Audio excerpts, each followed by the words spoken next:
Saludos amigos y amigas, retomamos Mashin Mishu luego de una para de unas 2 semanas, obviamente por las circunstancias que vivimos todos acá en el Ecuador, y quiero agradecer las comunicaciones que amigos nos solicitan tratar, sobre todo el tema que tenemos para esta vez en Mashin Mishu.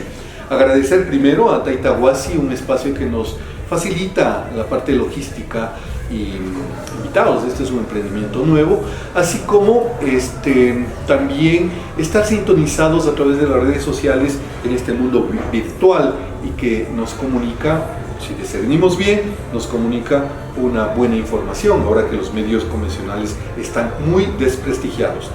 Sin más, no quiero alargar y quiero presentar, agradecer a la invitada de hoy, una amiga de, bueno, no son tantos años, pero una amiga que tiene mucho que decirnos. Su experiencia es vasta, es de la nueva generación de líderes indígenas del movimiento indígena Quichua Otavalo, paisana nuestra que hemos estado en algunos espacios compartiendo ideas. Sofía Fuentes, bienvenida, gracias por aceptar esta invitación y un poco por ponerte en este espacio de conversa, ¿no? Sofía, ¿cómo se encuentra? Bueno, quiero hacer un saludo cordial, muchísimas gracias por el espacio, agradeciendo también a Germán Menala por este medio independiente, decimos hoy, qué importante que se sigan dando estos espacios de diálogo y reflexión, agradeciendo la invitación, agradeciendo el espacio a Taitahuasi, que también se ha convertido en un espacio para dialogar, sobre todo para la juventud, así que muchísimas gracias y reitero el agradecimiento y el saludo fraterno. Bien, Sofi, ¿cómo le gusta ser identificada a usted en la calle? Ya es un personaje, ¿no? ¿Como una profesional, como una dirigente o como una activista del movimiento indígena? ¿Cómo le gusta que le identifiquen más? Bueno, aquí en Otavalo me conocen como Sofía, como Sofi. Creo que esa es la cotidianidad que se ha dado, ¿no? En el caminar diario de las amistades, de los vecinos y vecinas. Considero que a pesar de que estemos, a veces decimos en la comunidad quichua urbana, que yo a veces menciono, ¿por qué? Porque tenemos una dinámica distinta, una realidad distinta que ya se ha proyectado a nuestros mayores o nuestros abuelos al estar asentados en la ciudad.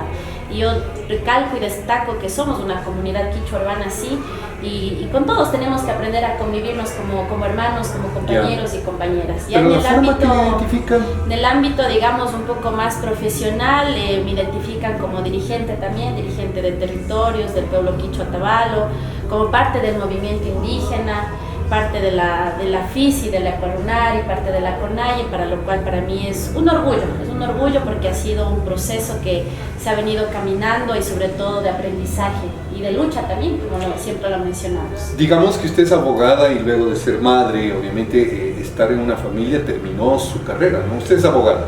Así es, mi profesión es en Derecho, sigo ejerciendo también mi profesión.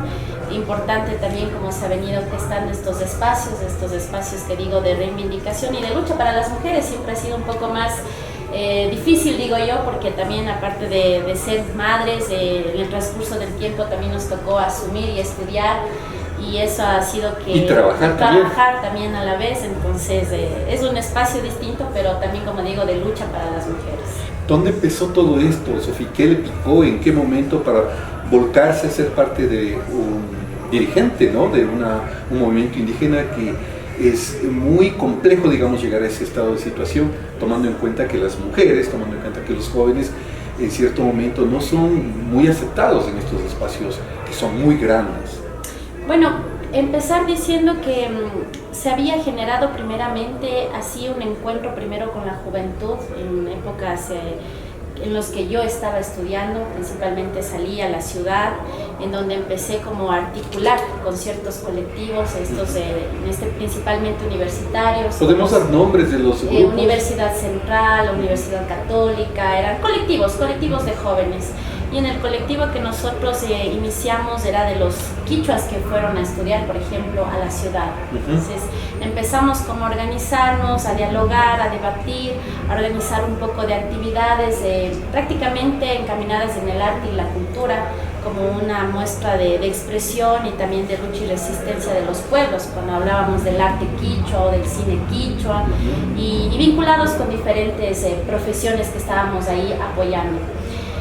Posteriormente ya fui vinculándome en lo que es la Ecuadunari, con los compañeros, compañeras, dirigentes, mujeres, hombres también, y posterior a ello pues retorno, como decía, a Otavalo y empiezo también a caminar y aparte del Cabildo Urbano, Cabildo Quichua, ¿no? Cabildo Quichua Urbano, y posteriormente pues ya había un activismo anterior dentro también, como decía, de la Ecuadunari y con la Chijalta Fisi, y pues ya empiezo como a enrolarme más dentro del proceso organizativo para posteriormente ser dirigente del pueblo Quichua Otavalo, que es también de las bases organizativas de la Chijalta Fisi. ¿Puedes decirnos un nombre de alguna persona, no sé si le impulsó, le dijo, mira, tú tienes un gran carisma por el tema organizativo, y culparle a esta persona, decir, bueno, por ella o por él yo estoy... he formado parte de la dirigencia de estos organismos, ¿no? Bueno, creo que han sido varios factores. Primero creo que ha sido una de las necesidades también, primero como mujeres quichuas otavaleñas, el pensamiento y el sentir del activismo social creo que también se va encaminando dentro de un proceso de vivencias cotidianas. Y claro, como digo, también de ver rostros de lucha y resistencia dentro del movimiento indígena, han sido muchos, ¿no? Han sido muchos quienes han sido como referencia histórica o líderes que quizás ya no están en este momento, pero que han sido referencia para nosotros. Sin embargo, considero que de las personas que han sido como las que han motivado también este proceso de lucha han sido actores sociales, entre mujeres, podría mencionar acá en Imbabura, fue la doctora Rocío Cachimue, que fue una también de las personas que ha apoyado e impulsado bastante mi proceso organizativo, y entre otras personas que capaz no muy visibles dentro del movimiento indígena, ustedes conocerán, tal vez hay mujeres y hombres que no están dentro de las pantallas o dentro de los medios, hay gente que está dentro de la organización de la base. Por ejemplo, está Rosita, que es una mujer que siempre ha estado dentro del pueblo Cayambi, cantando con su guitarra, es una de las mujeres que también... Es del lado de Cangagua, sí, Rosita, es una mujer muy... que visible en las protestas, en las luchas. Yo por eso digo, hay mujeres que quizás no están dentro de los medios, dentro de las pantallas, pero son tan valiosas dentro del movimiento organizativo, y es bonito ver esa fuerza y esa lucha y esa permanencia, ¿no? Está Mamá Blanca también, está la doctora Nina Pacari, que con su experiencia también en el ámbito de pluralismo jurídico ha brindado el espacio sobre todo para las nuevas generaciones. Es una de las personas que también ha permitido formar parte de la escuela y fundación que tiene la doctora Nina Pacari para que la juventud vaya enrolándose, y sobre todo en materia de justicia indígena. Entonces han sido varias personas que han impulsado. Es una carta de presentación bastante amplia, estar codeándose, conversando, a veces durmiendo en el páramo, en las comunidades con esas personas. Digo literalmente durmiendo porque cuando coge una reunión, hay una asamblea, toca descansar en cualquier lado. Esto nosotros ya lo vivimos y usted sentir esto es parte de su formación. Sin embargo, Sofi, cuando nosotros nos encontramos en Quito en algunos espacios, le veía a usted muy cercana de jóvenes que estaban vinculados a otras organizaciones, principalmente la FENOCIN, la FEINE, y pocos eran de la CONAIE. Luego usted se hizo muy al lado de la CONAIE. ¿Qué le llevó a hacer, digamos, esa militancia cercana a la CONAIE? Sí, como yo decía al inicio, contábamos en este dialogar. Había muchas afluencias, digamos, de jóvenes que venían tal vez de otros espacios, de otros sectores, de otros pueblos y nacionalidades, y quizás algunos de ellos de militancia, como decían, de la FENOCIN, de la FEINE. Sin embargo, creo que siempre he visto una posición bastante clara en este caso de lo que es de la CONAIE, ¿no? Una posición clara. Creo que a la CONAIE no le hace un dirigente, le hacen las bases organizativas, las comunidades como tal. Te dice una gran verdad. Y eso es lo que le mantiene fortalecida al movimiento indígena, porque no solamente, como digo, son las cabezas madres o centrales que están arriba, sino que se mantiene la fuerza y la lucha desde sus bases organizativas. Y cada vez hay nuevos líderes que la gente queda espantada, y en este paro sucedió eso, ¿no? Así es, Y creo que es bueno Es bastante bueno. que nuevos personajes que estuvieron quizás dentro del movimiento, siempre en la militancia de la CONAIE, pero que surjan ahora en estos momentos. Es importante tener otros dirigentes visibles, otros líderes, lideresas, como los denominamos, y que están surgiendo y con mucha capacidad, con mucho profesionalismo. Y eso yo puedo decir sinceramente, a nivel nacional, a nivel territorial, hay mucha juventud, hay muchas mujeres asumiendo las dirigencias, gente joven, gente nueva, y eso realmente para mí es grato encontrar que en cada territorio hay mujeres también asumiendo dirigencias, y son mujeres que quizás no están tanto en la visibilidad de los medios, pero que surgen y que van a seguir caminando dentro del proceso organizativo. Como que usted tiene un lado feminista del tema, de ver la organización desde el punto de vista femenino. No tanto, digamos, de esa manera, pero nosotros hemos hablado de decir complementario. Yo rescato mucho la complementariedad y abrazo mucho el movimiento indígena cuando nosotros decimos tenemos que caminar hombres y mujeres. La paridad andina, ¿no? Y por eso no se ha hecho desde el movimiento indígena una organización paralela solo de mujeres. Nosotros hemos dicho, como mujeres del movimiento indígena o de la CONAIE, no podemos caminar por separado. En Bolivia existe, ¿no?, el Bartolina Sisa, que es un movimiento de, digamos, de los pueblos y nacionalidades, pero solo de las mujeres, ¿no? El movimiento de Bartolina Sisa. Vamos un poquito, los temas que nos traen acá son muy fuertes, digamos, que esperemos llegar a conceptos, a topar ideas, porque no vamos a llegar a soluciones. Sin embargo, quiero terminar esta parte introductoria porque a Sofi le vimos hace poquito también dentro del espacio político como candidata. ¿Qué tal le fue? ¿Cómo fue esa experiencia? Bueno, si bien es cierto, tuve la oportunidad de ser alterna para candidata alterna, ¿no? Candidata alterna. Pero es ya importante aclarar, estuve un poco palpando esa realidad distinta y dinámica distinta, en donde uno se expone como personaje también y asumiendo también las difíciles circunstancias que tiene el movimiento en ese entonces, el movimiento Pachacuti. ¿Su titular fue candidata titular? Paquita Cabascán. Sí, de Pueblo Cayamilla, ¿no? Sí, justamente una compañera, también dentro del proceso organizativo. Y creo que eso fue importante, tomar la decisión de poder apoyar y respaldar. Como yo siempre he dicho, algo que yo voy a apoyar y respaldar tiene que ser una persona que yo sienta que puedo dar mi confianza y que además ha venido también dentro del proceso organizativo. Déjeme saludar a Pachita Cabascango, sobre todo a su padre, a José María Cabascango, que es de los culpables, diría yo, por no decirle profesor, no le gusta que le diga profesor, de que mi generación un poco se metiera también al tema del apoyo organizativo y a tener una conciencia política. José María Cabascango, un gran líder, y ahora... claro, histórico, no me gusta este tema de histórico, pero están vivos ahí, pero tienen mucho que enseñarnos y que, digamos que bueno, que ustedes, la nueva generación, ahorita con su hija y usted, estén un poco retomando este tema que para nosotros se veía muy difícil, pero ¿cómo le fue en esta experiencia a nivel de votación, a nivel de aceptación ciudadana? Bueno, nosotros con mi compañera, como decía, asumíamos por primera vez un espacio político de candidatura electoral contra todas esas fuerzas económicas y de experiencia de candidatos que ya venían trabajando y postulándose. Además, como decíamos, estábamos en contracorriente porque tenían, digamos, el poder económico para poder hacer una gran campaña. Dentro del movimiento Pachacuti, la gran experiencia y la bonita experiencia es haber trabajado en Minga Solidaria, que nos enseñaron dentro del movimiento. Cada uno del movimiento pues aportaba, como decir, con lo que sinceramente podían hacer banderas o lo tenían que hacer banderas. Venían con sus folletitos, nos regalaban, cosas así. Son cosas que nos motivaban y nos incentivaban. Y uno de los retos más importantes, y creo que fue ser caminantes. En el Pachacuti nos enseñaron a caminar puerta por puerta, a que la gente nos conozca, a que nosotros podamos conversar con la ciudadanía, lo que inclusive yo veía de otros candidatos que tenían su gente contratada y ellos eran los que entregaban, por ejemplo, los folletos a la ciudadanía, cuestiones que uno se encontraba, ¿no? Mientras que nosotros no, todo era caminata, y así era lo que inclusive nos decía, y ahora que me hace acuerdo de Taita José María Cabascango, como nosotros los llamamos con mucho respeto dentro del movimiento indígena, nos decía, nosotros caminamos aquí en el Pachacuti. Y eso creo que fue una de las experiencias más bonitas que hemos tenido. Y además de poder llegar a las comunidades y ver a niños a niños que esperaban con mucha alegría tener una pulsera del Pachacuti, por ejemplo. Y ponérsela y sentirse identificado, sentirse orgulloso. Creo que son uno de los recuerdos más bonitos que me llevo, que pienso que la bandera del Pachacuti no es una bandera que surge por los momentos electorales o oportunistas, sino que abraza una lucha histórica, ¿no? Y que eso hace que me identifique más, sobre todo ser parte del movimiento común.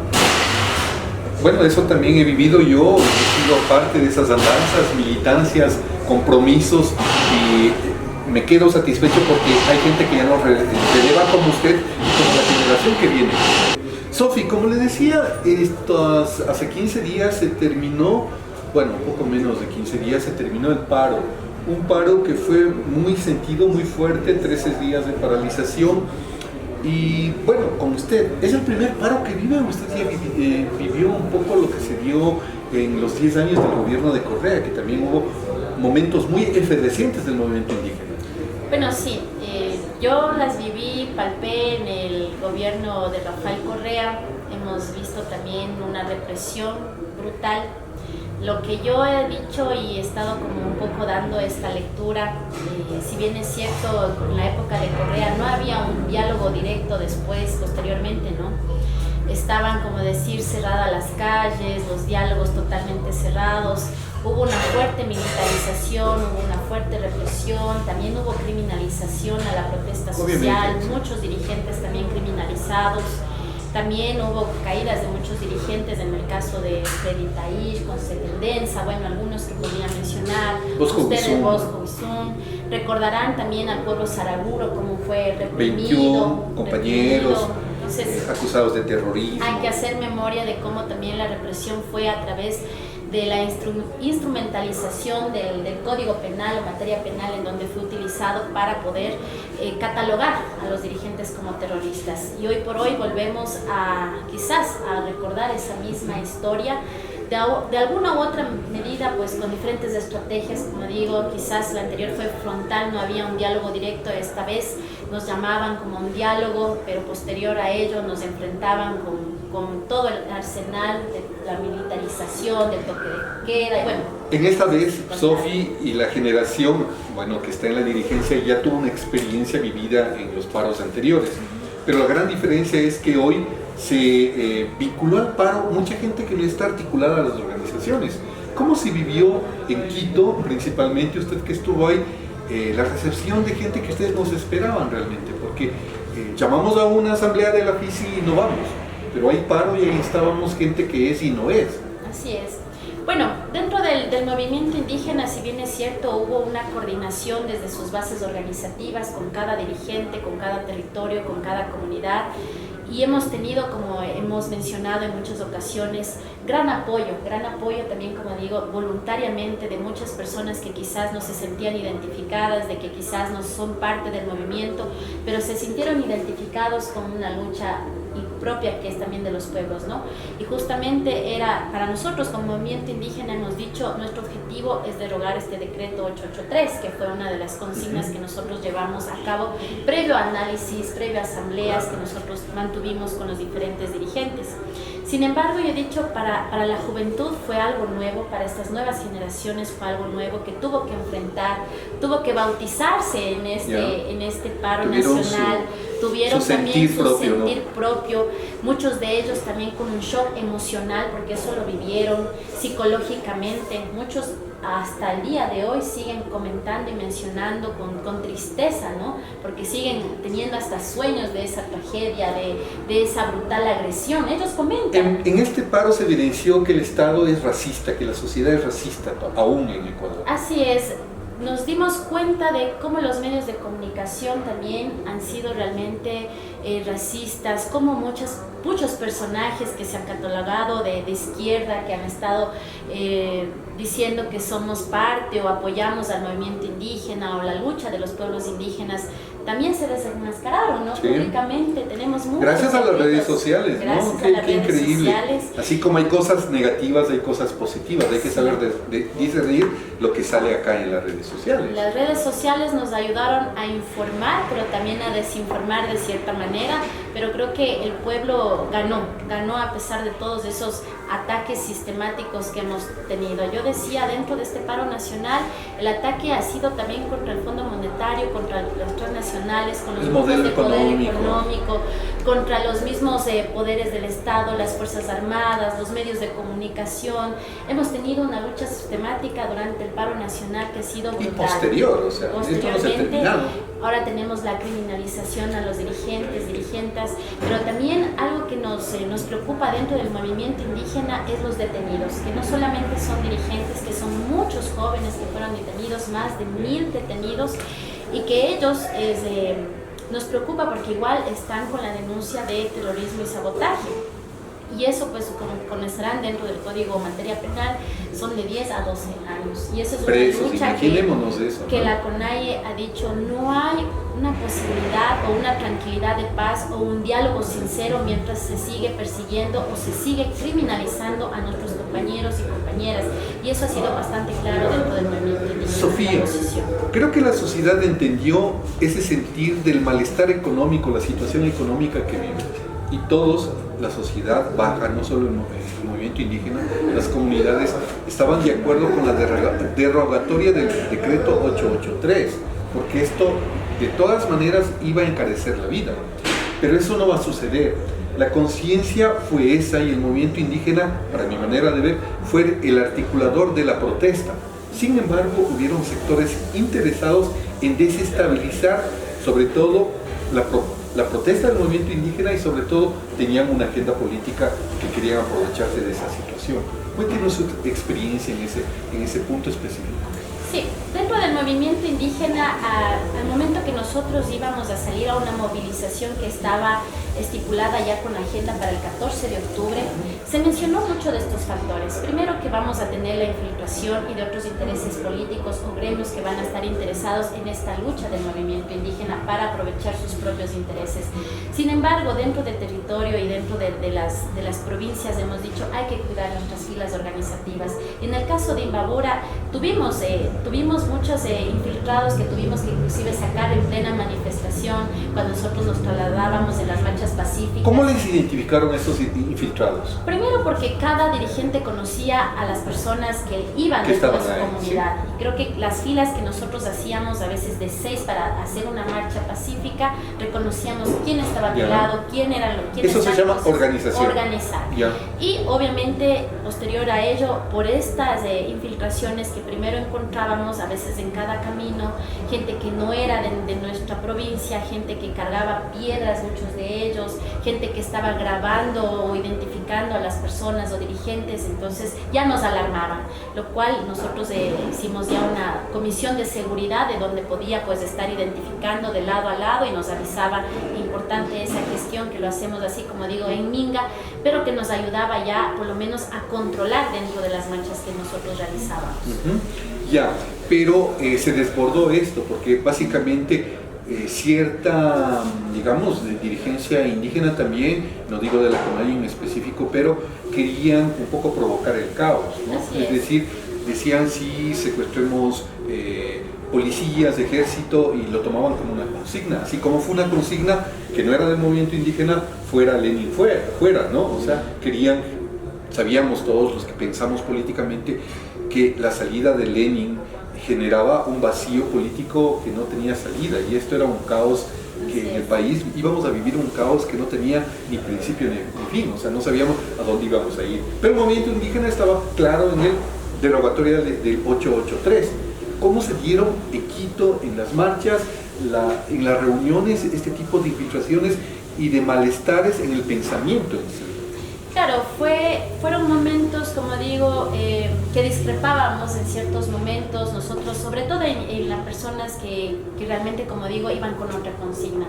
Muchos de ellos también provocando, diciendo hay que sacar al presidente con esa consigna, muchos habían ido y nosotros... Paréntesis, hubieron cabezas indígenas que estaban con esa consigna? Dirigentes no, más Ya. bien yo podría hablar principalmente de personas que se habían ido voluntariamente, como Pero decimos, indígenas. no todos, en quichuas, algunos que conocemos, estaban dentro de, o se acercaban más bien a la manifestación, o se acercaban o se reunían también en el Parque El Arbolito, pero no eran dirigentes. Entonces, a muchos de ellos en esos momentos sí teníamos que decir o explicar, esa no es nuestra consigna, no es esa nuestra lucha, pero sin embargo, como digo, también era desbordante, porque nosotros primero teníamos que también como provincia, en el caso de Imbabura, teníamos que precautelar, por ejemplo, nuestra movilización o nuestra marcha, o los dirigentes también, en este caso coordinadamente, para que esto no se desborde. Sin embargo, había mucha gente, no solamente del pueblo Otavalo, sino de los diferentes pueblos, y quizás mucha gente de Quito que también pues se sumó a esta lucha. Entonces sí fue desbordante la participación. Como dije, nosotros ya alertábamos que esto quizás va a suceder, pero es difícil controlar cuando no tenemos esta afluencia abismal de gente, de multitud que quiso apoyar de cierta manera, sí, y otros que quizás sí quisieron alterar al movimiento indígena como tal. Pero como digo, hemos salido venciendo, como digo, a los diferentes ataques que vinieron por todo lado. Nos hemos mantenido fuertes y con la consigna que hemos ido y con la lucha sobre todo que nosotros hemos dicho. Nuestra lucha y nuestro derecho legítimo ha sido derogar este decreto, porque hemos analizado que derrocar un gobierno mientras no se deroga este decreto pues no era nuestro objetivo, y es importante que se lo haya logrado. Lastimosamente en las circunstancias pues hubo asesinatos, hubo derrame de sangre, como nosotros decimos, y esto pues es por la fuerza brutal que utilizaron en este caso el gobierno, las Fuerzas Armadas, y que lastimosamente hasta el día de hoy no lo reconocen, y eso para nosotros realmente es indignante. Hay varias preguntas que me surgen y me han surgido, y de hecho no va a tener las respuestas perfectas, pero usted que estuvo cerca ahí en el frente, cuénteme, ¿cómo es posible, cómo se puede entender que se pudo quemar la Contraloría del Estado estando con semejante despliegue militar para enfrentar la manifestación que estaba al lado, estaba en ese espacio? ¿Cómo pudo proceder a esto, no? Justamente yo hacía alusión a esta parte que en algún momento dentro de la manifestación se había dado por otras personas que habían intentado o querían, como decir, deslegitimar la lucha que estaba llevando a cabo el movimiento indígena. Y nosotros decíamos claramente, primero, dentro del movimiento indígena hay una coordinación y hay estrategias que también se toman cuando se va a una marcha pacífica, y en esto quiero decir de preservar, de que a dónde vamos o dónde caminamos o a qué parte nos dirigimos. Hay un diseño de la marcha pacífica como tal. Si bien es cierto, no es una agenda que podamos transmitir en el Parque El Arbolito, pero se trabaja eso directamente con cada dirigente de cada territorio. En esta cuestión de la Contraloría General del Estado, nosotros hicimos un cuestionamiento, y creo que yo también lo hice, que nuestras redes fueron pues nuestra arma en ese momento para poder pronunciarnos. Decíamos, sí, si bien es cierto, la represión brutal para nosotros ha sido con todas las Fuerzas Armadas, del Arsenal, este camión que se lo llama Trucutru, que también ya hasta sofisticado nos habla en inglés. Yo decía anteriormente, en la época de Correa, no nos decía como ahora nos dice el 1, 2, 3, 4, y parece que ya nos ataca en ese momento. Entonces, había una represión tan brutal que a nosotros no nos permitía ni acercarnos, digamos, al espacio que teníamos del Arbolito hasta la asamblea. ¿Cómo es posible que en ese momento, en ese instante sí, y en fotografías que también se visualiza, no son gente del movimiento indígena, inclusive se ve personajes que son, en este caso, hasta militares, se podría decir, en ese contexto, porque se ve rostros distintos, se ve como la personas parada, profesionales, ¿no? Inclusive no de militarización, y que puedan haber accedido a quemar documentos, donde nosotros decimos documentos que se encuentran en proceso y son los documentos de corrupción de los gobiernos. Entonces, para nosotros eso es inaudito, y por eso nosotros hemos aclarado y hemos dicho, no es el movimiento indígena que ha tenido esa repercusión o el intento de atacar esta institución. Para nosotros no ha sido ese el objetivo, y creo que se ha quedado en claro de que esa no ha sido nuestra lucha tampoco, y más bien ahí sí insistimos en que es este gobierno o las personas que han sido infiltradas del anterior gobierno quienes sí han incentivado o ellos fueron los causantes para que esto se dé en los términos de los que se dio y terminó pues la Contraloría General del Estado. ¿Se puede hablar de que hubo una infiltración extranjera, como ya lo dice el propio gobierno hoy, y que esta infiltración tiene un mensaje o tiene claro una película de seguir generando caos en el país? Bueno, yo considero que mucho tiene que ver el gobierno como tal. O sea, no podemos decir que el gobierno ahora a estas alturas está queriendo echar también la culpa a otros sectores. Yo considero que tiene mucha culpabilidad de lo que sucede, como digo, las Fuerzas Armadas, sus mismos ministros, cómo han atacado, cómo han utilizado a los medios de comunicación al favor suyo. Entonces no puedo considerar como en la sinceridad, digamos, de este gobierno que ha intentado como tratar de decir que ellos no son los culpables de los hechos actuales. Sofía, agradecerle esa frontalidad que usted tiene. Estamos hablando de cosas muy mayores y la gente que nos escucha pues sabrá discernir lo que estamos acá un poco dialogando. Esto es Mashin Mishu, estamos en Taitahuasi y realmente un halago muy grande tenerlo aquí a Sofi en este espacio para conversar de lo vivido sobre el paro nacional. Qué interesante seguir conversando, pero cuénteme un poco, ¿con quién estuvo, con quién confió que sea a su lado en el paro? ¿Con quién confié que estemos en el paro? Bueno, entre los compañeros, compañeras hicimos, digamos, un gesto de hermandad. Yo creo que estuvimos muy hermandados, sobre todo con el compañero presidente del pueblo Quicho Otavalo, que es Norberto Yagata. ¿Ya? Es un compañero que también, previo a la movilización a Quito, estuvimos recorriendo la provincia de acá de Imbabura para recorrer en las diferentes comunidades, un poco comunicando lo que sucedía y lo que también teníamos que caminar. Entonces hemos visitado, entonces hemos coordinado con él conjuntamente y de ahí pues puedo mencionar con las diferentes mujeres de las comunidades, con los jóvenes que también estuvieron presentes. Había jóvenes también desde 15 años y con los cuales es increíble ver la magnitud de la presencia también de ellos. Y también una preocupación, como digo, para la dirigencia, asumir claro, para los dirigentes. Sobre todo eso, ¿no? Llevar, como decir, la carga de responsabilidad de todas las personas que estuvieron en esta marcha, ¿no? En un momento que fue, digamos, el momento trágico en el que asumimos, digamos, en esa batalla campal que se daba. Creo que con Norberto en un momento nos abrazamos y él me decía, este es el precio de los dirigentes, de llevar a cabo este proceso, ¿no? Y sí fue algo fuerte, fue algo duro, porque creo que sobre todo con la juventud, como decía, la gente joven que estaba por primera vez presenciando la brutal agresión, presenciar cómo la policía o las Fuerzas Armadas enfrentaban o disparaban a quemarropa, como decir, directamente a ¿Alguna vez Sofi lloró por eso? ¿Se sintió impotente por eso? Sí, yo quiero recordar el día de la batalla campal que se dio en el momento en que muchos sentimos y coincidimos en el que fue cuando la policía y las Fuerzas Armadas, fue el día, más bien dicho, el día jueves, porque el 9 de octubre salimos a la marcha pacífica, que nos concentrábamos en la Plaza de Santo Domingo. Si bien es cierto, ahí también fue una toma también de algunos jóvenes que también se sumaron, los jóvenes estudiantes, se tomaron la asamblea, muchos de los jóvenes del movimiento indígena también, abrazados por esa euforia también de llegar, fueron también, ingresaron quizás muchos de ellos, los cuales posteriormente con cada dirigente hemos conversado y hemos dicho esa no era la estrategia del movimiento indígena, así que hemos siempre dicho hay que escuchar a nuestros taitas mayores. Sin embargo, como digo, se ha ido dando y también respondemos a las coyunturas. Como ustedes saben, también tuvimos que responder a cada día. Era un ataque o bien era el estado de excepción o otro día era el toque de queda. Entonces teníamos que responder a las coyunturas que realmente nos atacaban, como digo, en ese momento.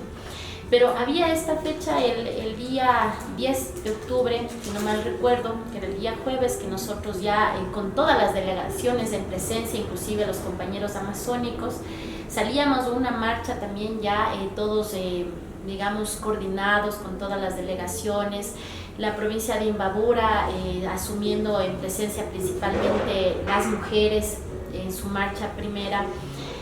vimos, nos acercamos a la asamblea, nosotros alzamos inclusive nuestras manos diciendo que nosotros no venimos armados, venimos a clamar un derecho, venimos a exigir nuestro derecho. No pasó creo ni 10 ni 15 minutos de estar nosotras paradas, encabezando, porque nuestros compañeros, en este caso los compañeros hombres, estuvieron atrás muy formados, toda una formación muy bonita, con nuestras consignas, ¿no? Como yo digo, hemos vuelto a dar estas o a exigir estas consignas de nuestros taitas mayores, como decir Shumaquilla, y bueno, son consignas que realmente nos abrazaron y empezaron, ¿no? Ya a responder con las bombas lacrimógenas, pese a que estuvieron mujeres encabezando. Nosotros también en ese momento lo único que hicimos con muchas mujeres ahí es abrazarnos, agacharnos un poco para ver si para este bombardeo de bombas lacrimógenas, pero fue tan fuerte que tuvimos que corrernos y nos dispersamos por diferentes lugares. Muchas llegamos ya casi a asfixiarnos porque fue tan fuerte. Nuestras únicas herramientas fueron unas hojas de laurel, otras cositas que nos mandaron los compañeros socorristas, fue vinagre, me parece que fue en estos pañuelitos que teníamos nosotros para cubrirnos. Y fueron esas, solamente para poder cubrirnos, por lo menos para poder respirar un poco. Y fue ahí el primer momento que ya como dirigentes dije, bueno, ¿dónde están las mujeres? Porque ya se nos dispersaron, ¿dónde están nuestros compañeros? ¿Dónde están? Y yo llegaba, por ejemplo, ya a la subida del Eugenio Espejo, casi a este hospital militar que queda muy cerca. Nuestros compañeros, la mayoría de hombres estaban por ahí, pero ya nos siguió por ahí este camión que se le dice trucutru, y empezaron otra vez las bombas lacrimógenas a seguirnos, a atacarnos. Posterior a ello, tratar de comunicarnos era tan difícil, intervenido los celulares, el internet no servía, y decir, bueno, las compañeras, nuestro punto de encuentro siempre era el Parque El Arbolito, que era siempre lo que se les mencionaba anteriormente, ¿no? Una de las cosas que quizás a mí me indignó dentro de ese espacio cuando nos sentíamos en ese sector fue cuando yo, por ejemplo, a las casas, a las viviendas que estaban, muchos de nuestros compañeros necesitaban agua, no nos regalaron agua en ese momento. No puedo decir de todo, hay una generosidad del pueblo quiteño bastante abismal también, como puedo decir, de diferentes sectores, que nos recibieron con mucho cariño, y hay una valiosa voluntad de ellos también que lo hemos recibido, pero no son todos los sectores, y eso tenemos que aclararlo. Sin embargo, en esa mañana fue el primer ataque, en la tarde fue el otro ataque regresando, porque ya empezaron como a retroceder estos camiones, y bueno, nosotros con mi Maura dijimos, bueno, parece que ya están cediendo, ¿no? Entonces decíamos, bueno, ¿dónde están nuestros compañeros de Cotopaxi? ¿Dónde están nuestros compañeros de Chimborazo, los de la Amazonía? Y cuando vemos que ya fueron cediendo, y nos fuimos acercando más al lugar de concentración que estaba la asamblea, se observó inclusive una bandera blanca por parte de los militares alzando que ya cese la represión. Entonces entendíamos que ya se podría tener como una paz, un diálogo. Mientras tanto yo no me acercaba todavía, sabía que los dirigentes están adelante, encabezando. Esperamos siquiera como una hora, yo también más cerca de la gente, más no tan cerca, viendo, ¿no?, que están alrededor también todavía policías. Y posterior a ello digo, bueno, ya pasa una hora, digo, y la gente como un poco ya alegre, tranquila, en paz. Dije, bueno, parece que hay buenos términos, así que me acerqué ya a la parte de adelante, observé que nuestros compañeros dirigentes estaban, si bien es cierto la reja de la asamblea cerrada, pero todos los dirigentes ahí, el compañero en este caso presidente de la CONAIE, el compañero, los del pueblo Cayami, los dirigentes de la Ecuadonar, y bueno, en sí todos los dirigentes estaban ahí presentes. En este caso estaban inclusive ya sentados un poco descansando, había gente que ya nos traía un poquito de comida, estábamos como un poco ya esperando, ¿no?, pensando que ya el gobierno decía, se dio. Y cuando obviamente me acerqué a preguntar a los dirigentes, en este caso de la CONAIE, decían no, dicen que ya van a venir las autoridades de gobierno. Lo que sí había mencionado en este caso el compañero presidente Jaime Vargas, había dicho que inclusive les habían dicho que ya entren, ¿no? Entonces ahí los dirigentes habían dicho no, nosotros no podemos entrar, ingresen a la Asamblea. A la Asamblea Nacional. Entonces los dirigentes habían dicho no, mientras no vemos que lleguen las autoridades, nosotros nos quedamos aquí. Entonces creo que fue algo bastante inteligente, claro, también porque... Sensato. Y con las inseguridades que se prestaba, pues hubiera pasado, creo, a mayores riesgos. Así que nos mantuvimos ahí, está en la espera. Si bien es cierto, observamos helicópteros que aterrizaban, pero mientras comíamos, los compañeros descansaban un rato.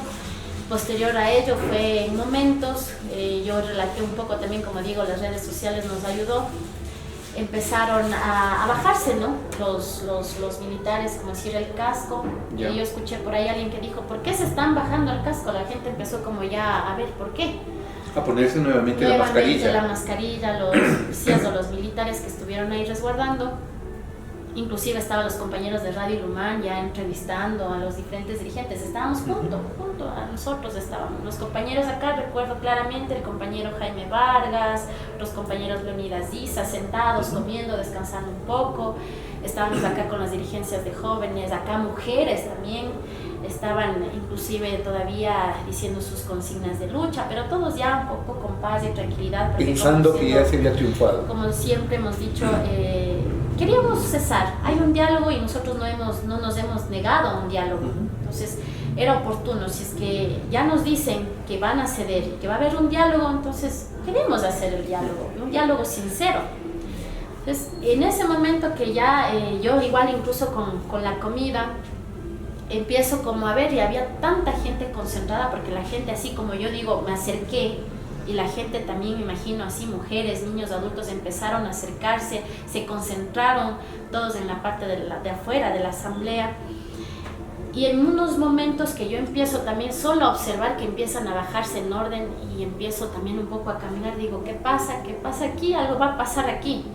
Y fue tan rápido que ya empezaron a lanzar las bombas lacrimógenas. Los helicópteros que llegaron a la asamblea eran eminentemente para abastecer, porque estaban sin estos armamentos disuasivos, llamémoslo. Fueron por lo menos dos.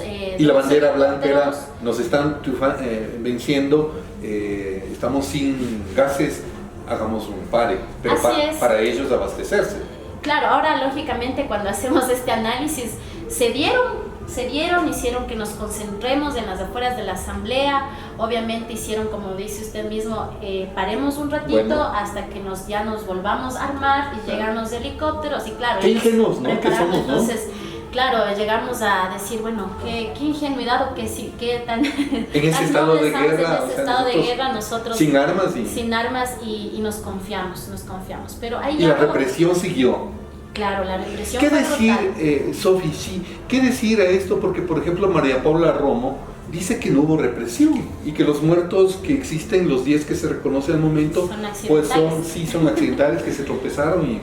Sí, a ver, nuestros compañeros que murieron, principalmente la mayoría de Cotopaxi, se identificó que utilizaron no solo esta bala de goma que se conocía, de goma. No solo esa, fueron los perdigones que lo llaman.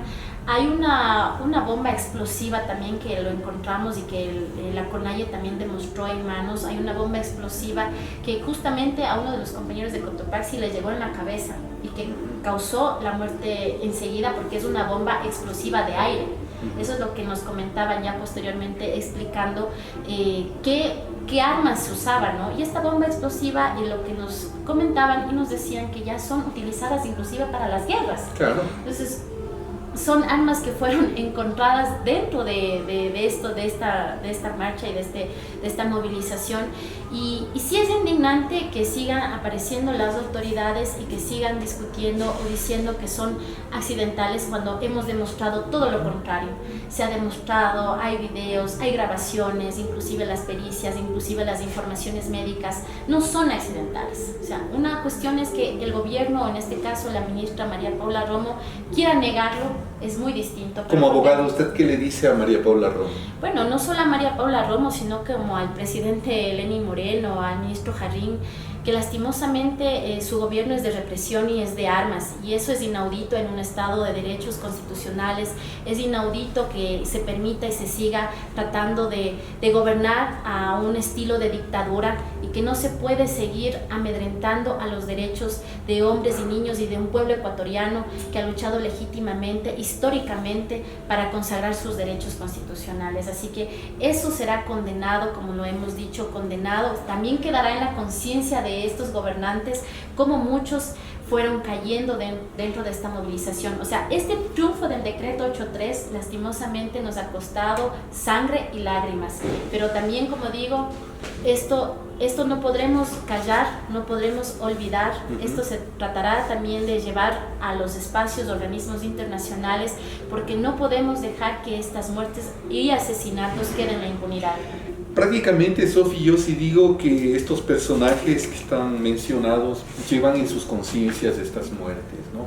Y eso es, bueno, la historia nos contará, y obviamente la historia es escrita por los triunfadores. Aquí el Estado es el triunfador, el pueblo indígena tiene que hacer su propia historia y su propia lectura.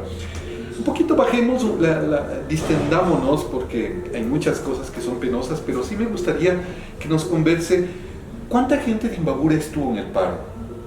Bueno, yo quería antes de entrar un poquito a esto, en el momento que nos decían qué sinceros o qué ingenuos cuando creíamos en las Fuerzas Armadas, en el momento que recibíamos represión. Yo también me ponía en los puestos, ¿no?, de los dirigentes nacionales y decía, ¿qué pasaba si los dirigentes nacionales, al momento que la policía le decía o le mentía, porque fue una mentira, le decía, ya va a haber un diálogo? ¿Qué pasaba si la CONAIE decía no? También hubiera repercutido en la CONAIE, decir, la CONAIE no quiso dialogar. O sea, además que se decía que los dirigentes se habían negociado. Claro, aparte de todo ese ataque abismal que había, que los dirigentes están negociados, que están vendidos, que son los vandálicos, que ellos quieren hacer golpe de Estado. Entonces nosotros con eso hemos afirmado que no, todo lo contrario. Hemos llegado a una manifestación pacífica, hemos legitimado esta protesta social y hemos llegado con el objetivo claro, como siempre he dicho, de la derogación del decreto 883. Bueno, en este término de hablar de la provincia de Imbabura, dentro de territorio, nosotros cuando estuvimos organizándonos con las bases organizativas, con cada dirigente de cada territorio, nosotros inicialmente, ellos más bien decían, ya hay que hacer una movilización a Quito, porque ustedes como observaron, estuvimos varios días ya acá en la provincia de Imbabura paralizado, cerradas las vías. Pero teníamos esta lectura, el gobierno quizás lo que pretende es hacernos cansar y vamos a estar en territorio, no hay un pronunciamiento, el gobierno no decía nada, mientras acá la gente seguía firme en las vías sobre todo, ¿no? Y frente a eso, pues como digo, voluntariamente ya cada territorio dijo, bueno, hay que dirigirnos a Quito para poder hacer una presencia más fuerte y ya exigir con mayor fuerza nuestros derechos y clamar estos derechos. Así que ya se coordina, se realiza. Nosotros inicialmente decíamos como recomendación, porque es lo que podemos hacer a nuestros dirigentes de bases y territorios, de 15 a 20 personas, ¿no? Cuando el día que nosotros ya salimos para Quito, fue rotundamente abismal. De cada territorio, de cada comunidad eran doblegaban, era el triple. De los 20 eran 80, 100, por ejemplo, de Cotacachi mismo. Claro, el Norcac, quiero reconocer, el Norcac hizo una fuerte presencia, pasó por acá, por Otavalo, por el centro, y todos iban con muy aguerridos, digamos, iban con mucha convicción de que tiene que cambiar las cosas en el país, ¿no? Así es. Y fue un grupo muy numeroso. Fue un grupo muy numeroso, según lo que teníamos el dato del compañero dirigente, siquiera cerca más de... Don Alfonso Morales, ¿no? Morales, casi 1000 personas que fueron, casi 1000 personas, así que fue un gran grupo que también apoyó, que también coordinaron en este caso con la Único Bici, que es de Ilumán, que también son filiales a la FICI. Entonces, fueron, como digo, un gran número. Nosotros decíamos que por lo menos de Imbabura estaríamos rebasando por lo menos, si no es más, estaríamos como hablando más de 5000 en presencia de Imbabura. Y sin tomar en cuenta mucha gente que estaba llegando por su propia voluntad. Ustedes saben que la situación que se vivió difícil allá en Quito, familiares, amistades que querían comunicarse, muchos también absorbidos por la tristeza o por la indignación, querían seguir viajando. Y de hecho, el último día que nosotros ya estuvimos acorralados en las diferentes instituciones de las universidades, fue una de las manifestaciones. La gente seguía llegando, muchos llegaron todavía a estas casas de acogidas sin ningún dirigente, algunos llegaron pero a las casas de acogidas, lo cual para nosotros era un poco más fácil coordinar y decir, bueno, aquí vamos a salir coordinados y podemos estar. Incluso ya si el día 13, que no se tenía como decir existir ya una respuesta o dentro del diálogo que había la intermediación de las Naciones Unidas o de los organismos internacionales, si no había una respuesta mientras un grupo se regresaba a descansar, otro grupo ya estaba en Quito. Al menos de Imbabura fue así y creo que de todos los territorios. O sea, la gente no quiso retirarse de la protesta social ni de la movilización. Dijeron, aquí vamos a permanecer hasta que se solucione. Entonces, si bien es cierto, mucha gente se regresó a Imbabura el 13, el domingo hubo como, digamos, los diferentes relevos, pero se quedaron también gente. Entonces nosotros decíamos, si aquí no cesa, o sea, tenemos que regresar. Y la gente iba a seguir regresando. Cuando se está en estos momentos, la gente no teme por la vida, ¿no? Es verdad, o sea, se vuelve digamos, la propia adrenalina, el propio movimiento les lleva a seguir un poco con la convicción de lo que se quiere hacer. Yo considero que son momentos que hay que vivir ahí, ¿no? Muchos de los compañeros y compañeras que en la noche, por ejemplo, ya nos reuníamos o estábamos en estas casas de acogidas y conversábamos, al menos en el momento que fue como esa batalla campal donde murieron muchas personas, nuestros hermanos o hermanas que cayeron. Yo conversaba y me acercaba con los jóvenes, ya fue como el momento trágico en donde nos pusimos todos a llorar y creo que salió todos esos sentimientos de tristeza, de indignación y de pensar que tal vez muchos de nuestros compañeros van a fallecer en ese momento porque, como digo, el acorralarnos, el tenernos una emboscada preparada y nosotros desarmados era para que muchos fallecieran en ese entonces. Así que en ese momento creo que yo recuerdo compañeros jóvenes, inclusive de Camuendo, de Carabuela, por ejemplo, estaban compañeros, un pequeño grupo también de Peguche. De Espejo, ¿vieron? De Espejo, de todos lados quisiera recordar, ¿no? De Calera, por ejemplo, que fue también la primera vez que ellos van a una movilización, porque así lo mencionaron ellos, fue la primera vez que van a una movilización, pero también se echaron a lágrimas. Se echaron a lágrimas porque dijeron, vi a compañeros, hermanos míos, amazónicos o de Cotopaxi que estábamos quizás al lado juntos y cayeron, por ejemplo. Entonces fueron el sentir y las lágrimas de ellos de ver cómo la represión brutal, y ahí todos coincidimos, este gobierno nos quiere asesinar, este gobierno solo quiere matarnos. O sea, nosotros entramos así porque no había otra lectura en ese momento. Muchos días de lucha, más de toque mucha traición, presión, y aparte con toda la fuerza brutal que implementaba, en lugar de ceder, porque nosotros decíamos, a ver, ya está una movilización aquí presente, la ciudad de Quito también ya se está manifestando, entonces un gobierno que quiere un diálogo sincero, un diálogo, ya es una cuestión de a ver, hagamos una pausa, tratemos de dialogar, pero no, en lugar de ceder, reforzaba más la fuerza, reforzaba más y nos implementaba, como digo, este toque de queda que ya teníamos en horas de la tarde, ahora lo implementaba 3 de la tarde. 3 de la tarde. No se podía circular. Entonces, en Quito. Con esa lectura nosotros teníamos, este gobierno nos quiere asesinar, porque decíamos, no le importó que inclusive estuvieran todos los dirigentes en la parte de adelante, no le importó mujeres, no le importó si hay niños, si hay mayores, entonces teníamos esa lectura clara, este gobierno lo único que le interesa es matarnos, y además con la intervención de los celulares, de que no había internet, obviamente querían callar todo lo que iba a suceder, así que ya teníamos esa película clara entre tristezas, entre llantos, entre abrazos, y con la única convicción de que si aquí, por ejemplo, moría alguien de Imbabura, yo creo que hubiera sido mucho peor la reacción de la provincia de Imbabura. ¿Sí? Porque si fue hermanarnos con los otros pueblos, también si pasaba una situación así, creo que nos llevaba a seguir en la lucha y teníamos que estar permanentes ahí. Creo que ahí, como digo, esta solidaridad y esta fuerza que de alguna otra manera se vivió en ese momento, y que dentro del movimiento indígena en ese instante no nos veíamos si es que perteneces o no, pero somos una sola fuerza, y eso es lo bonito rescatar. Sofi, ¿cómo se vivió ya lo último, el tema de que se dijo va a haber diálogo, ¿no? Que fue el lunes? ¿Cómo vivieron ustedes ahí en el frente de los conflictos cuando se anunció el diálogo?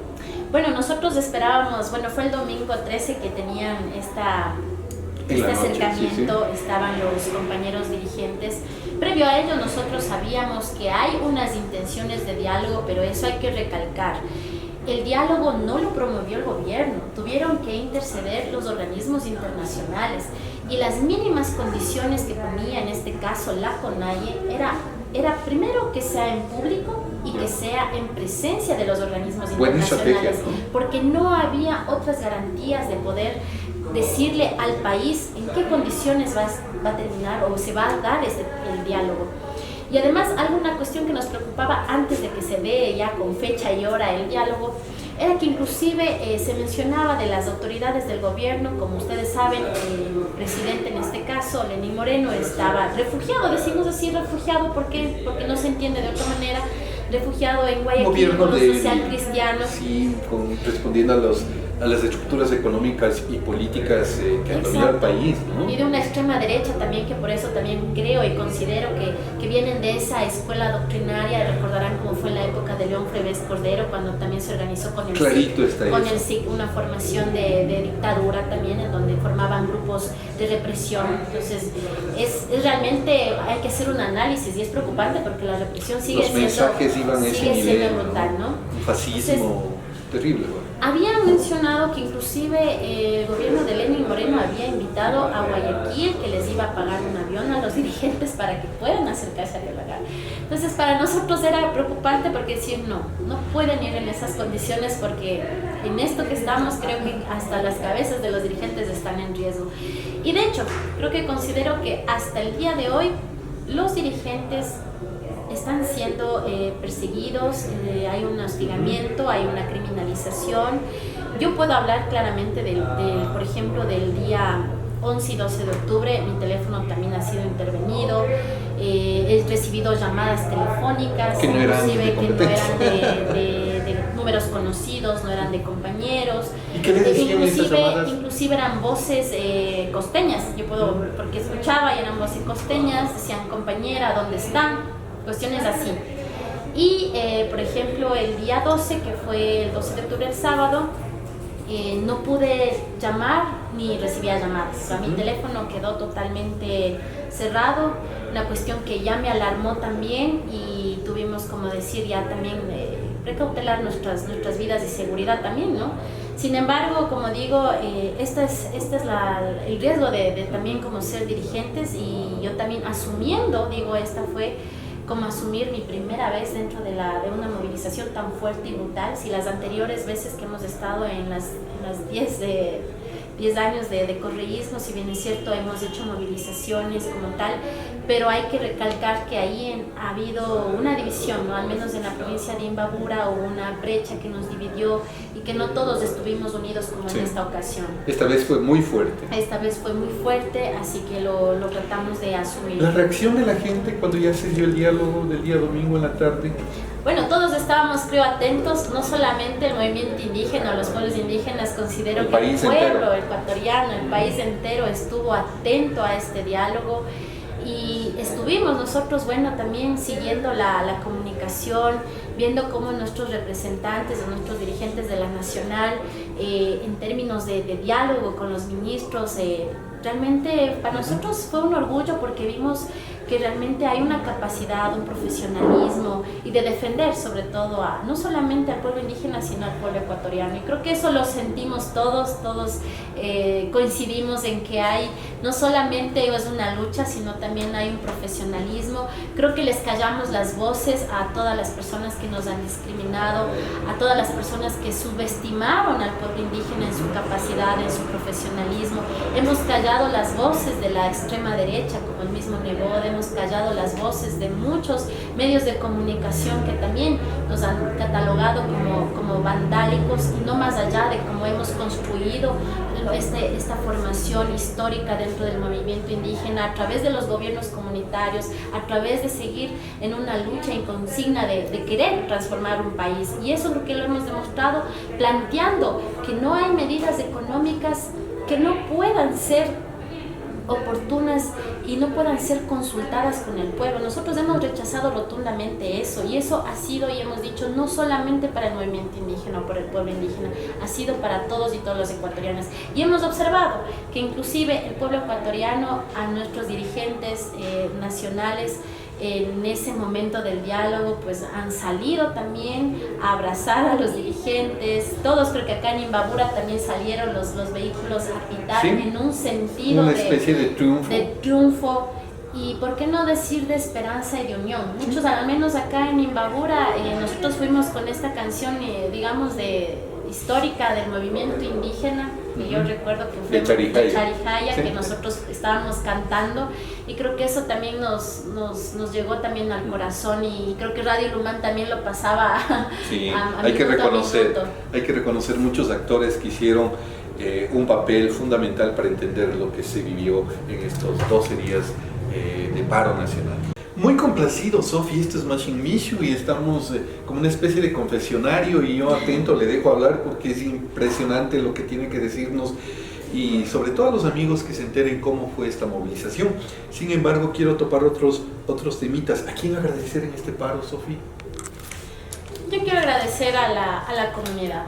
O sea, indudablemente, como digo, hay actores que quizás no están visibles en todos los medios, pero creo que sin la base organizativa no se hubiera logrado lo que logramos. O sea, yo quiero agradecer, digamos, la fortaleza organizativa que tienen, ¿no?, las comunidades. Y a la juventud. Hoy fue papel de la juventud. Y hoy fue papel de la juventud importante, como digo, con aciertos o desaciertos, pero la fuerza de la juventud es la que también nos permite avanzar con mucha dignidad en una lucha histórica. La fuerza de Sofi, su experiencia, pero también las universidades, también el grupo de voluntarios médicos que hizo un papel fundamental, también el Quito con el cacerolazo, ¿no?, que fue algo que aquí se replicó y fue, creo que ya para que se abran más los oídos de los gobernantes.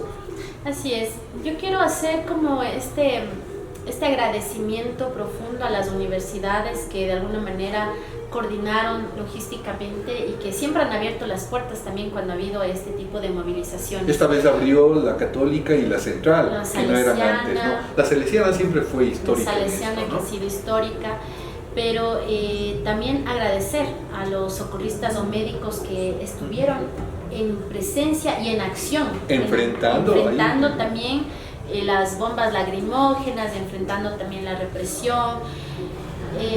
Sí, recordar a cada momento, era médico por aquí, médico por acá, en el momento que estábamos, y para nosotros escuchar eso era, o para lo menos para mí era como, si pasaba un médico decían alguien de nosotros, yo era como, los míos, los de Imbabura, ¿dónde están los míos, los de Imbabura? Yo siempre era como viendo a ver si es que alguien de Imbabura está por ahí. Entonces sí era una situación así como de cuidar nuestro grupo, de cuidar nuestra movilización, al menos en Imbabura, que era la responsabilidad que teníamos nosotros como dirigentes. Y agradecer a este grupo de médicos socorristas que estuvieron también corriendo con nosotros, al lado nuestro, movilizándose con nosotros, ellos también cargados mucha responsabilidad de salvar vidas, de ayudar en ese momento, y agradecer profundamente porque ellos también jugaron un papel muy importante, así como las universidades.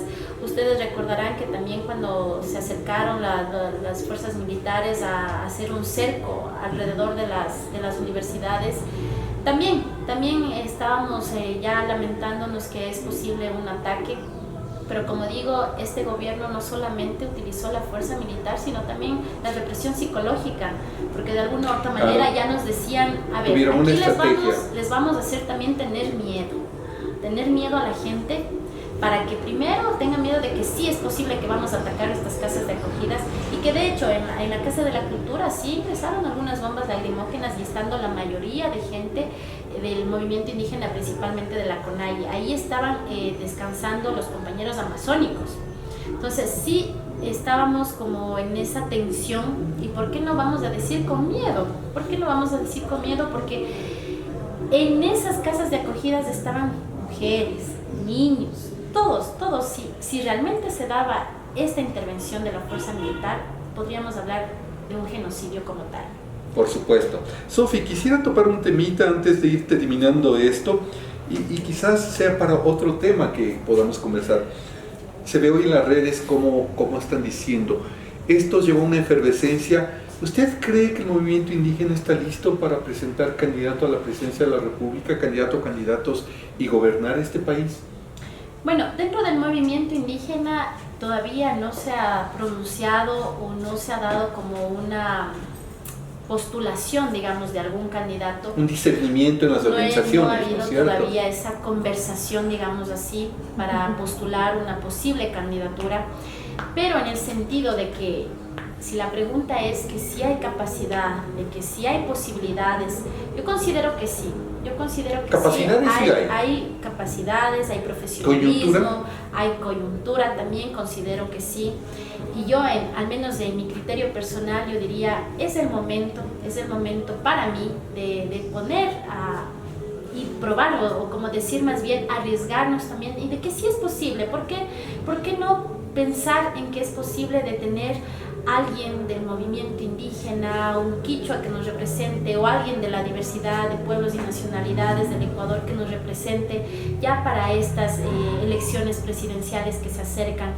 Es posible, yo pienso que sí es posible ya tener un perfil.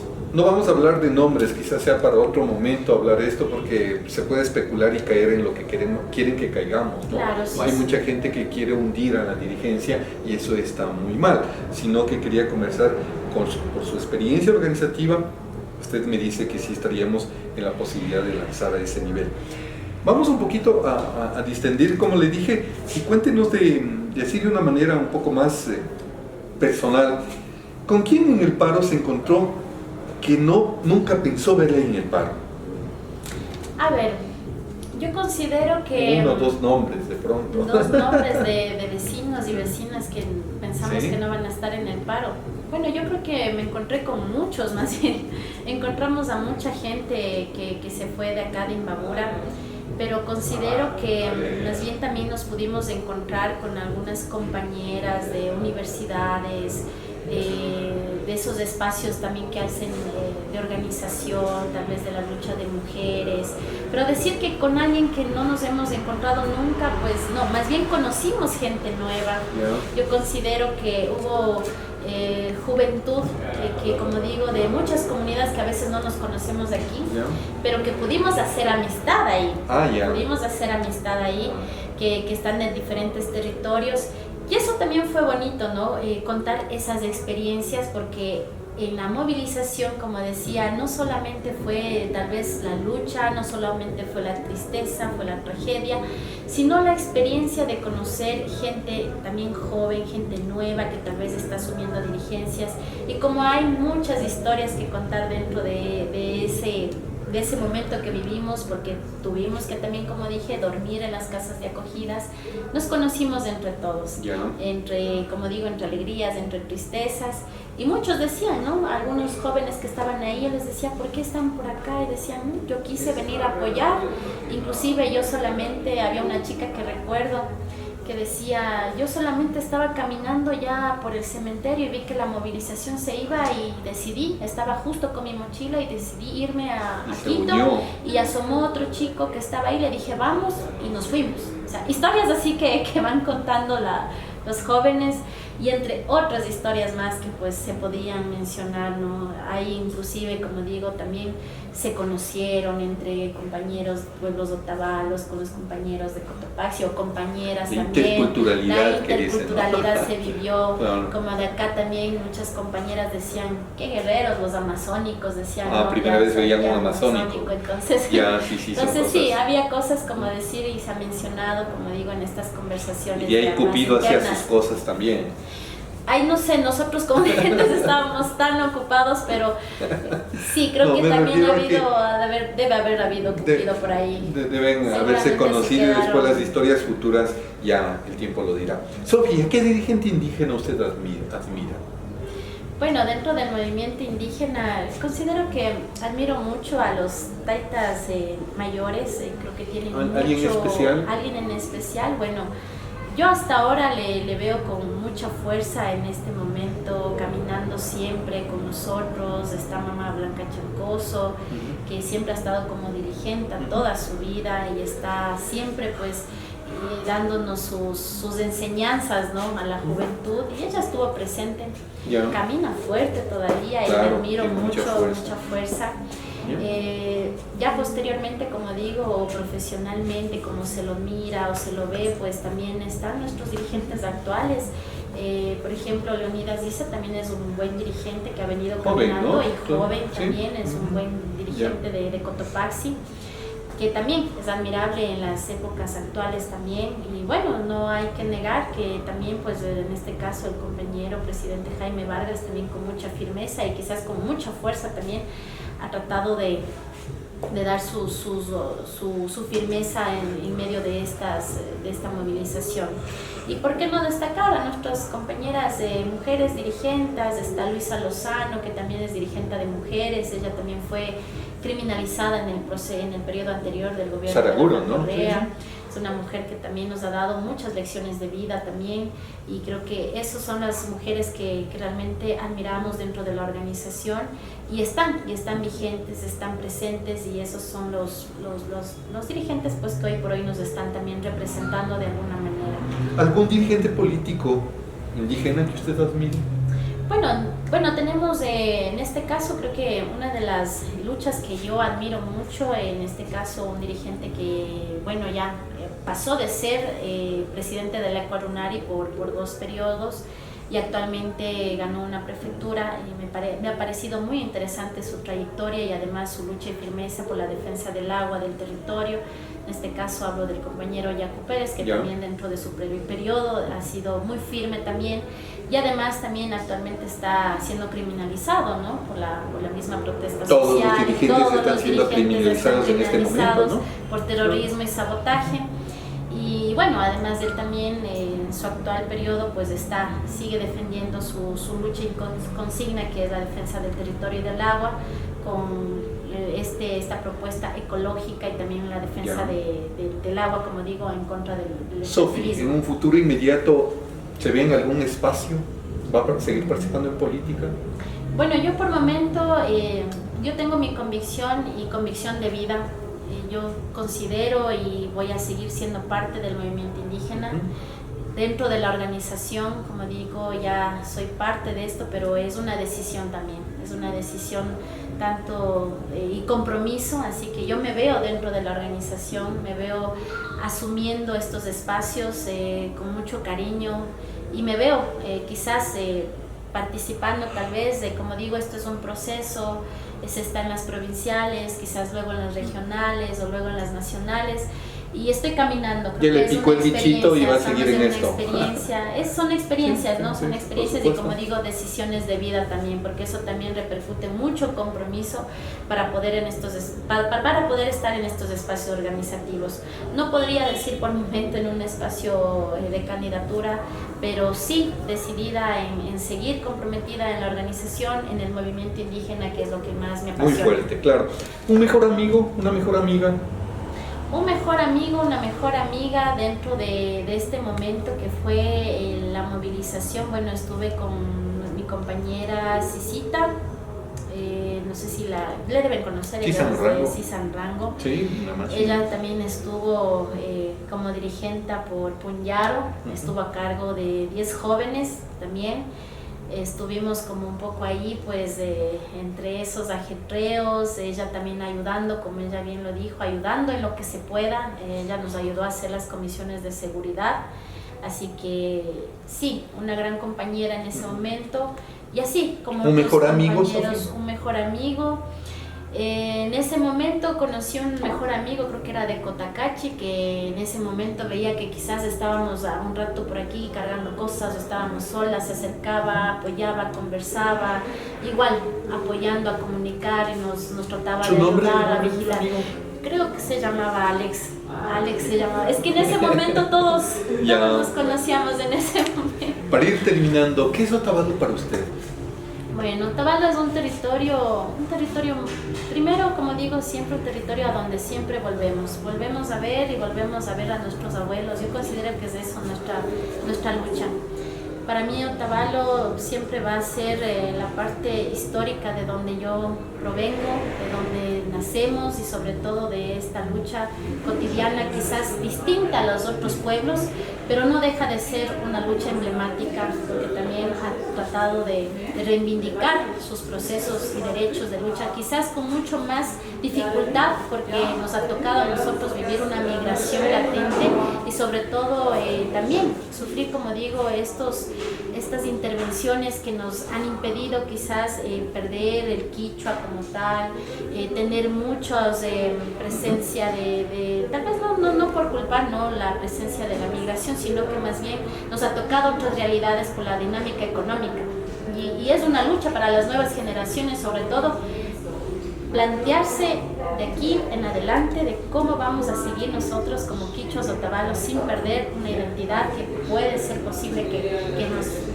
próximos años y la juventud ahora con esta responsabilidad, no solamente como pueblo quichua otavalo, sino con la responsabilidad histórica que hoy vivió, son los nuevos personajes que van a tener que seguir adelante para seguir pronunciándose a través de los derechos y por qué no decir ya agendar las futuras propuestas económicas de un país, y eso lo hacen dentro de la organización. Muy interesante todos los temas que topa, las grandes lecciones que nos deja y todos esos mensajes que todavía nuestros amigos tienen que digerir en palabras de Sofi Fuentes, una joven y muy guapa quichua otavalo que está muy metida y comprometida con el movimiento indígena. Esto es Machine Mishu, agradecerles y esperamos seguir esperando sus comentarios, sus interacciones para saber qué temas también tocamos.